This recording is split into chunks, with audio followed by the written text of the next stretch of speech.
Learn to hire the best VAs overseas and watch your productivity skyrocket.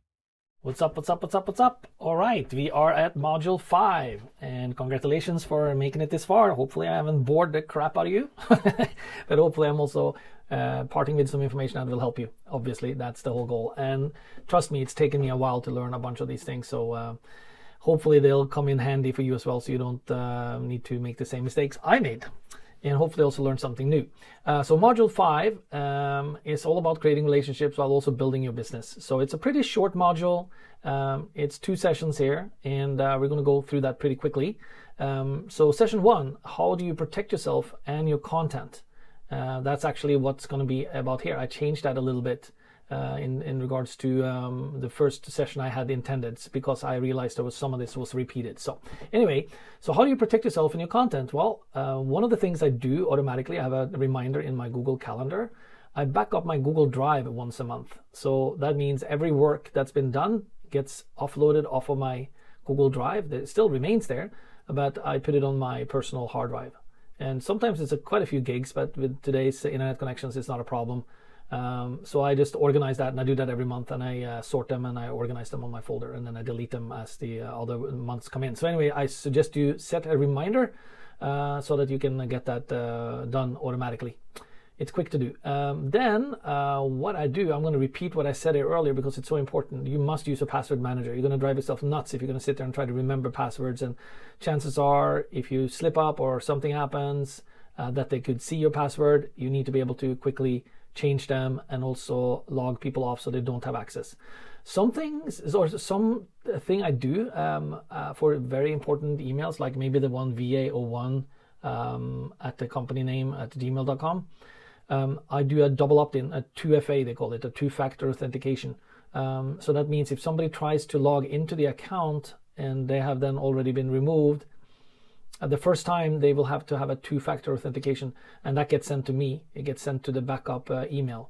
So when you create your Gmail accounts, you have an option to put a backup email, and I always put my own personal email there. So if something happens, something fishy happens, I get a notification.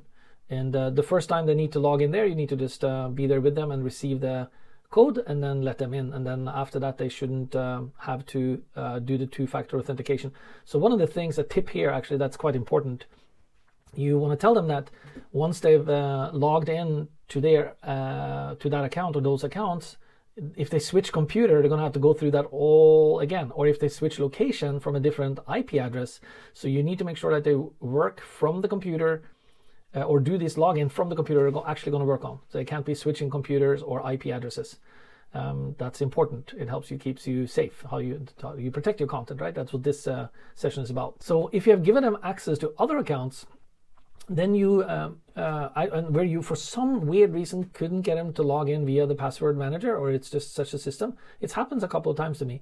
I then create a folder under that VA in my own personal hard drive, and I say, clear this up when they leave. And then I will know that I will have to change password or update something. So I make a special note of that. So that's, I suggest you do in your own hard drive, have probably a folder called VAs, and then under VAs you have the different names, and that's where you save the contracts for them, because it's going to be different from person to person often in terms of pay and also some benefits sometimes. And also depending on if it's part-time or full-time. So you want to make sure that you do that so that you can be sure to change certain accounts from time to time. You also want to make sure that your VA doesn't have access to highly sensitive information, and then I'm talking about your credit cards and stuff like that. If I'm sharing a screen and I'm logging in and paying for something, I log them off. Not that I don't trust them, it's just for safety reasons. And I'm actually of the same thought too. I actually don't want to know someone's password, even if they want to give that to me. I don't want to know the password, because if ever they are suspicious that something happened, I don't want to be part of people on that list. So anyway, that's just me. All right, so once in a while I've come across some VAs that are not paying attention, whether they're being distracted or not sitting in front of TV trying to do work, or kids running around.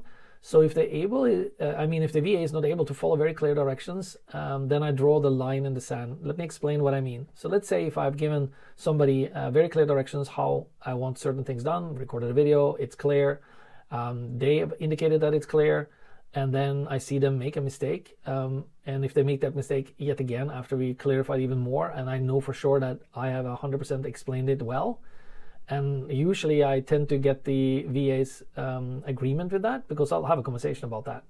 Then I tell them, hey, you need to do this on your own time. I tell them to log off of Time Doctor and do it on their own time. There's a couple of good things with that, because then they learn that, hey, I need to pay attention, and hey, I'm held accountable just like I am held accountable, me, the boss, so to speak, in paying. I'm going to pay them, and I'm going to promise to pay them. I'm going to keep that. And just like they also need to be responsible. So that'll sharpen somebody's attention up quite quickly when they realize that they can't get away with that. Very, very seldom has it happened, but when I see it happening, and 2 or 3 times, and I'm very clear, and I've communicated with them, and I've even gotten their consent that, hey, I was clear, this is what I meant, and there's no reason for them to misunderstand it, then that's what happens. And that kind of puts down the gauntlet a little bit, so it lets them know that, hey, we need to be responsible. All right, so that was session 1 in module 5.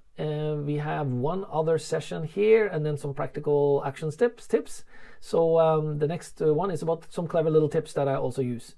And we'll see you there in module 5 for the session 2. Thanks again. Visit ahamastery.com and find out all you need to know about our courses.